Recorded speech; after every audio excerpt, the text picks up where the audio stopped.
नमस्कार, आपण बघत आहात उमेश 24 चॅनल. गडचिरोली जिल्ह्यातील सिरोंचा तालुक्यात रायपेटा गावात सध्या मूलभूत सुविधांचा गंभीर प्रश्न निर्माण झाला असून पाणी, रस्ते, नाली समस्यांनी नागरिक हैराण झाले आहेत. गावात पिण्याच्या पाण्याची तीव्र टंचाई निर्माण झाली असून अनेक हातपंप बंद आहेत. नळ नियोजनेतून नियमित पाणी पुरवठा होत नसल्याचीही तक्रार ग्रामस्थांनी केली आहे. त्यामुळे महिलांपासून ते वृद्धांपर्यंत सर्वांनाच दररोज पाण्यासाठी भटकंती करावी लागत आहे. यासोबतच गावातील अंतर्गत रस्त्यांची स्थिती अत्यंत खराब झाली आहे. अनेक ठिकाणी मोठे खड्डे पडले असून पावसाळ्यात चिखलामुळे वाहतूक पूर्णतः ठप्प होते. याचा फटका शाळकरी विद्यार्थ्यांना आणि रुग्णांना विशेषतः बसत आहे. दरम्यान नाल्यात साफसफाई न झाल्याने सांडपाणी रस्त्यावर साचत आहे. त्यामुळे परिसरात दुर्गंधी पसरून डासांचे प्रमाण वाढले असून आरोग्याचा गंभीर प्रश्न निर्माण झाला आहे. या सर्व समस्यामुळे संतप्त ग्रामस्थांनी प्रशासनाने तात्काळ लक्ष देण्याची मागणी केली आहे. पाणी पुरवठा सुरळीत करणे, रस्त्याची दुरुस्ती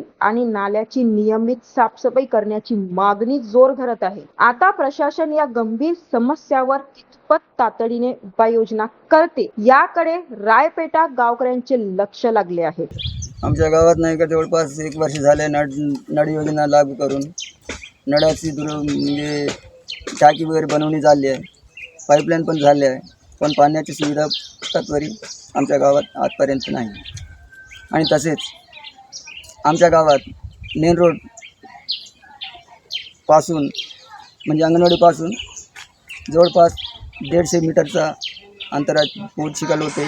पावसाळ्यात त्याची रोड दुरुस्ती पण झाली, रोड कडीकरण झालं पाहिजे. गडचिरोली प्रतिनिधी उज्ज्वल देवनाथ सोबत बघत रहा उमेश 24 चॅनल.